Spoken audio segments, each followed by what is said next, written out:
versus Jaina. You asked for it. My blade burns with holy fire.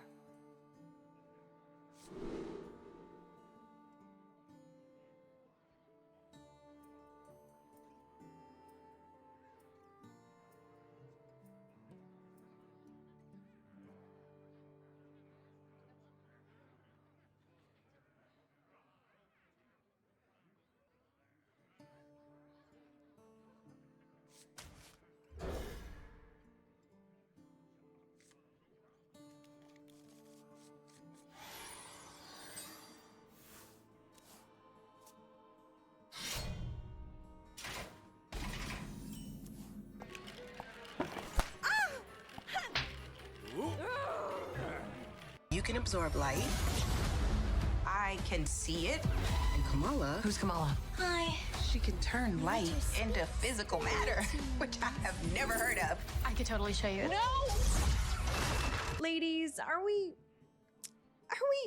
ruining entertainment? In this video, I will attempt to explain why the answer is kind of / it's complicated. Over the past few years, a lot of people have been discussing how so many different franchises and IPs have been declining in quality due to going woke. And when people say woke in this context, usually they're referring to things like prioritizing diversity and representation over things like actual good characters and plots and commitment to source material. And I've made quite a few videos about this myself. In fact, that's largely all of the videos I make. And when I've talked about the motivation behind wokeness, I've largely pointed to just progressive politics. However, lately I've been seeing quite a few posts that instead of blaming progressive politics or any other type of social movement for wokeness in media, they instead point the finger at women. For example, the post that inspired me to make this video reads, LEGO did a study where they created the LEGO Friends line for girls, where they discovered that when a boy plays with a toy of a character, he tries to become the character, and when a girl does the same thing, she tries to make the character become her. So if you give a boy a Batman toy, he's gonna want to know everything there is to know about Batman, and he'll try to think and talk like Batman when he plays with the toy. The little girl, on the other hand, is gonna make Batman go shopping, bake cookies, and go to the prom. That's not to say there aren't exceptions on both sides, but that's the data that allowed LEGO to finally get a foothold on the girls market after decades of failed attempts. If you look at how women approach things like Star Wars or remakes of animated movies, is it any wonder that so many of them want to reinvent the IP either by feminizing it or changing the main character to look like them? Now, I haven't actually checked the veracity of this post because, I mean, we all know no one would actually lie about a study on the internet. But assuming that it is true, it would explain, at least in part, why so many different studios under increased female leadership, we're talking about people like Kathleen Kennedy, why they would choose to not only insert more female characters and more diverse characters, but also in some ways choose to pivot the focus of various franchises like Star Wars, like the MCU, from things like battling with the dark side or more universal human truths, for example,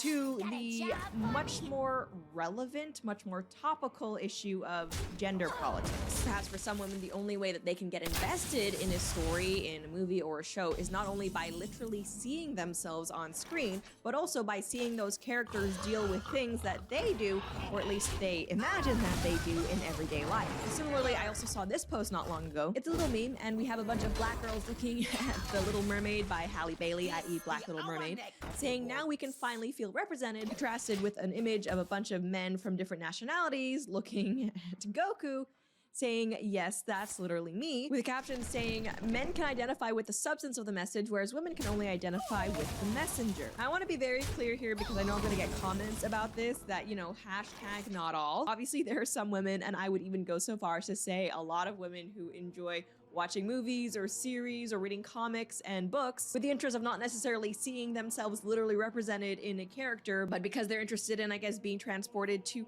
different worlds and different types of characters whom they can see themselves represented in through things like character or struggles. But at the same time, I also think there's a lot of truth to these posts, and that the feminine desire for on-screen representation has, in a lot of ways, led to these blatant self-insert characters and/or the manipulation and degradation of existing franchises. We're going to be talking a lot about it, but first I do want to say thank you to today's sponsor, Beam. If you care about your health, getting a good night's sleep is one of the best things you can do for your body. That's because poor sleep can cause things like weight gain, mood issues, poor mental health, and lower productivity. And not only that, but I hate to break it to you, sleeping less than 6 to 7 hours per night is also linked to reduced white blood cell count. As someone who has a toddler, trust me, I know how much a bad night's sleep can impact your day, and that is why I'm so thankful to have Beam. Beam's Dream Powder, if you haven't heard about it, is a healthy hot cocoa for sleep. And today, my listeners get a special discount on Beam's Dream Powder, their best-selling healthy hot cocoa for sleep with no added sugar. It's now available in delicious seasonal flavors like cinnamon cocoa that I have right here, sea salt caramel, and white chocolate peppermint.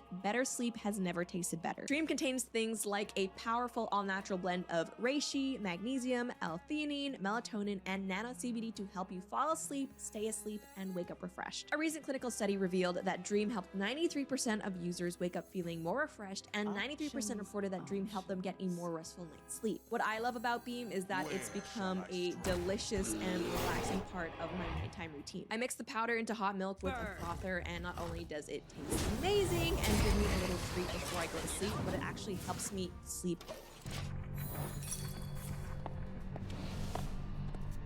The award-winning all-electric Jaguar I-Pace.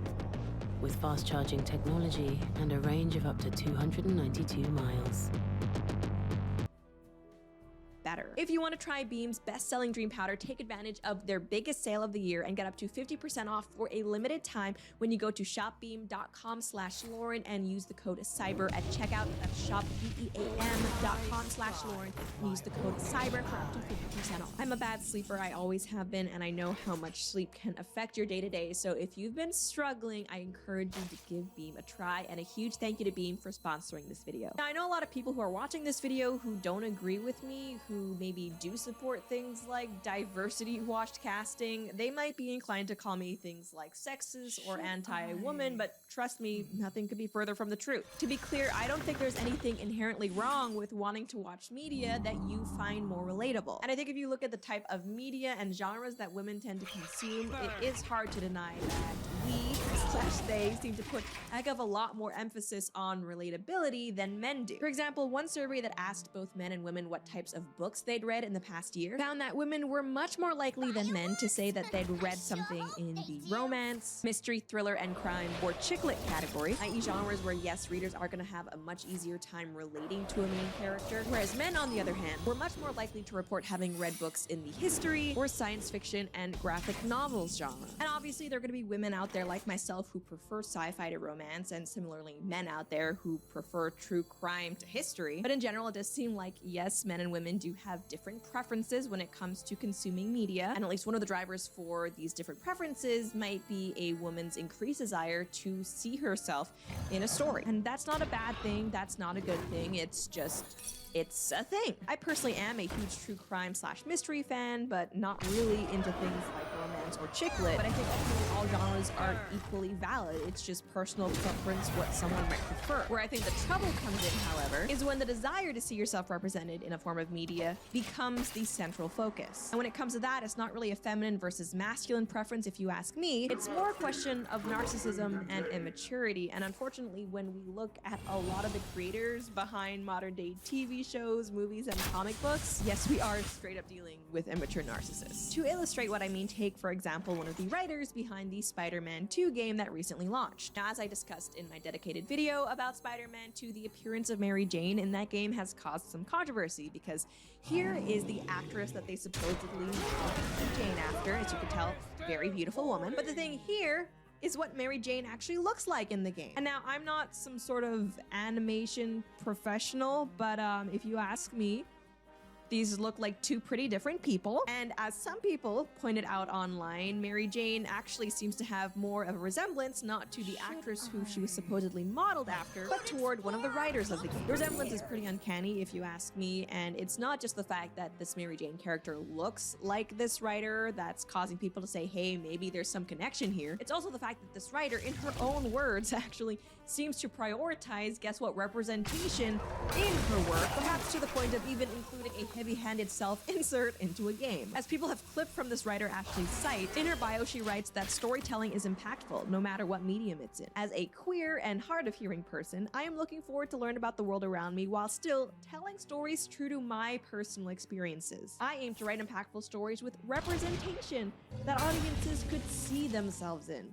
Who doesn't want to see themselves in their favorite games? I mean, if you ask me, probably people who are more interested in seeing Spider-Man in their favorite games than themselves, but go on. She also writes that I believe games are for everyone. They should be accessible and supportive of all players. Inclusivity, she writes, is incredibly important to me if you haven't noticed. Okay, like I said, there is nothing inherently wrong with wanting the media you consume to be relatable. But, and I think here's the catch, not all forms of media can or should be relatable. You want your romance novel to be relatable? Well, that just makes a lot of sense. Probably most of the women who do read romance novels are, when they're reading them, imagining themselves as the main character being swept off her feet. But relatability can only go so far, especially depending on the genre you're working on. For some genres, the point of it all is to not be relatable, or at least not relatable in superficial aspects. I think even a really good sci-fi or fantasy series should be relatable in terms of like human emotions and experiences. I mean, if I'm watching a sci-fi series like Star Wars, no, I don't need the character to look or act like me, and in fact, it will probably take me out of the series if they do. And speaking of Star Wars, actually including self-inserts is something that Kathleen Kennedy has been accused of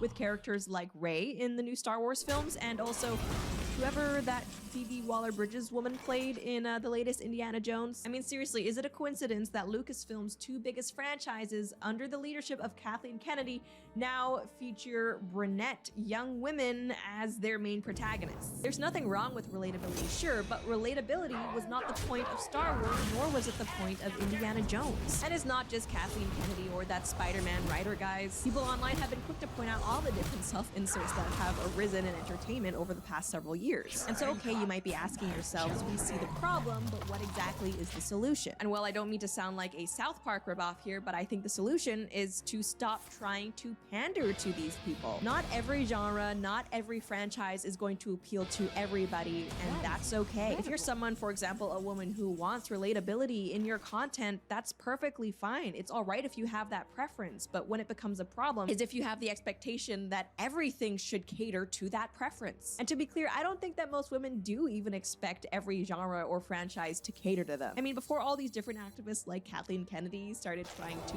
insert themselves into media, it's not like there were tons and tons of women out there lamenting that Star Wars wasn't for them. Star Wars already had tons of female fans who liked the franchise for what it was, and the women who didn't like Star Wars for whatever reason, it's not like they were en masse demanding that Star Wars change to suit their preferences. Again, if you ask me, the problem that we're seeing now, it's not so much women at the core, it's these self-entitled narcissists. Again, the problem, if you ask me, isn't so much women, but rather the immature narcissists who not only demand this representation and relatability, but also do it in such a narrow and lazy way that it also hurts the overall story. But anyway, those are pretty much my thoughts, and as always, I would love to know what you think. Do you think there is validity to the idea that men and women tend to, on average, not talking about specifics here, but seek different things in the entertainment they consume? And would you say the over-reliance on relatability is why franchises like Star Wars and the MCU have gone downhill recently? Let me know down below. That's all for now though, and as always, if you enjoyed this video, please be sure to like, share, and subscribe. Until next time. 买和联变频空调送好礼，精选优质家电4选1，数量有限，把握机会。 How long will you play Captain Marvel? I don't know. Does anyone want me to do it again? You guys, I am very excited. The time is finally here. The Marvels sequel, of course, to the Captain Marvel movie. It's gonna be out in just about a week. And you may be wondering, Lauren, why are you so excited for the Marvels to come out? Are you some sort of secret Brie Larson fan? Are you some huge stan for that little Muslim girl character who has that series on Disney Plus? And the answer to those questions is admittedly no, but what I am a huge fan of is Schadenfreude. Because you see, the team behind Captain Marvel, including Brie Larson herself, they were really at the forefront of basically accusing everybody who doesn't like one of their movies of being sexist or toxic. In 2019, when Captain Marvel released, Disney, the whole MCU juggernaut, and the entirety of Access Media, they were ready and willing to call anyone who dared to criticize Brie Larson or maybe point out that, hey, this movie isn't that great. They were there happily smearing those critics as racist, sexist. I mean, you know the drill by now. And don't get me wrong, even though Captain Marvel did get quite a lot of criticism when it was released, it was simultaneously also a huge box office hit that went on to gross over $1 billion. And if you ask me, that wasn't necessarily because the movie was just amazing or people were super hyped for Brie Larson.